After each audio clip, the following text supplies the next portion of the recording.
In a world of governments, politics, and the war on drugs, a man named Thomas Waltham works for a presidential candidate named Thomas Hardy.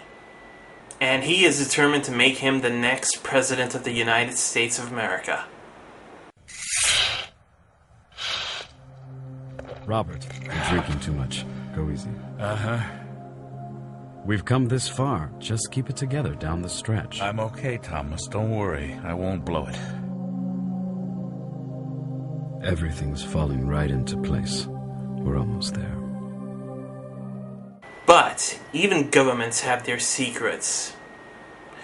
Which is why Thomas hired a professional hitman named Golgo 13, aka Duke Togo. His mission is to assassinate a woman called Queen Bee, a beautiful assassin who wants to kill the presidential candidate and stop him from becoming the next president. This is your target. Every week this woman sends a letter to the Hardy campaign. The message always the same. I vote for the death of the presidential candidate. Signed, Queen Bee. We've secured some surveillance footage from the CIA. She's 5'4", 29 years old. Queen Bee is the designation given her by the Commando Squadron of the Comnero Liberation Army. The significance of the name is unknown.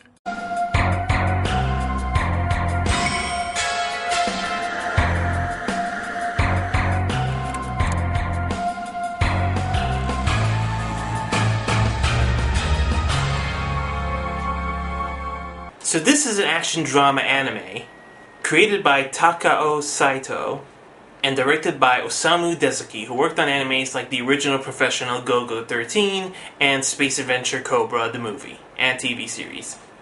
Now I just want to say I love the first movie, The Professional Golgo 13. With its old school tale of revenge, the art house style of animation, the brilliant action and violence and the super hot babes, and the overwhelmingly epic music.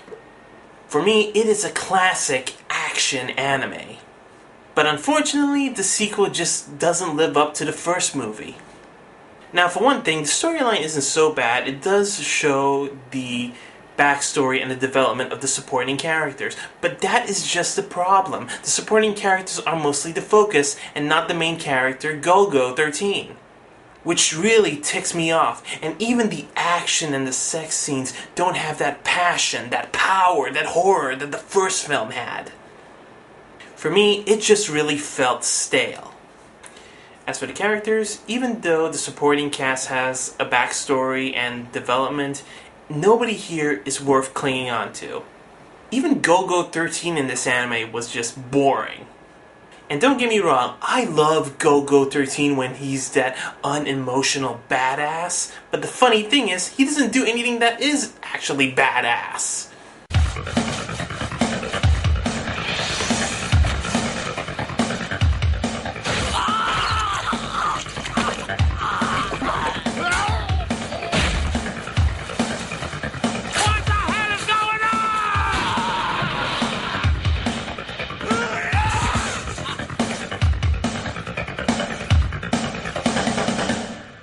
The animation was done by Akio Tsujino and Hiroshi Uchida, who worked on animes like Blackjack and Sword for Truth.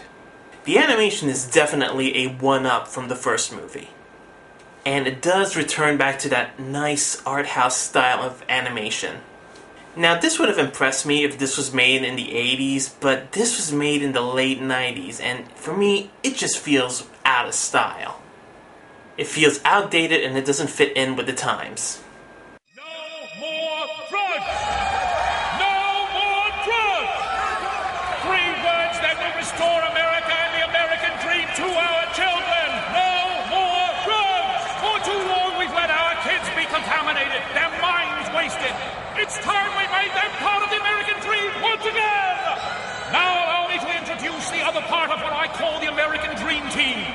The next Vice President of the United States, Thomas Waltham!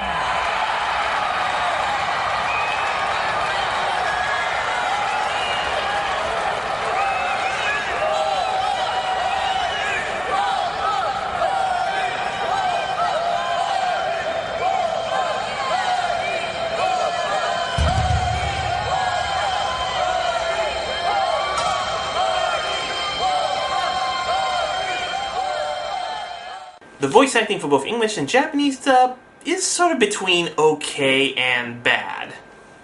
Pretty much half the cast in this anime did an okay job.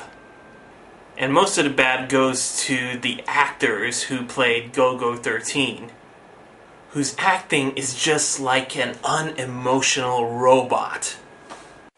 Au Courvoisier for my friend here. Appreciate it, but I think I'll be on my way out. Well, how about a screaming orgasm then? Would that be more to your liking, Mr. Duke Togo?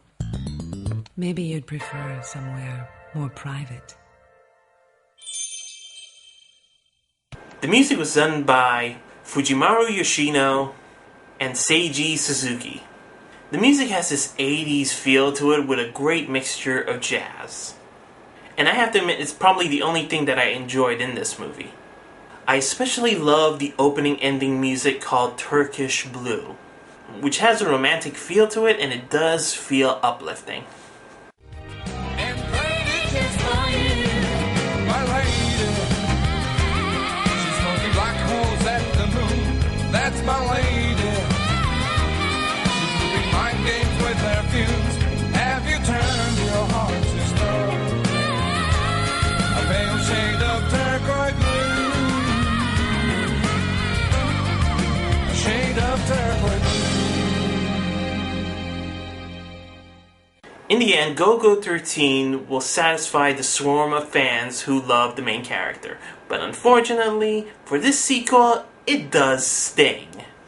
So, that's my review of Golgo 13 Queen Bee. I give this anime a 2 out of 5.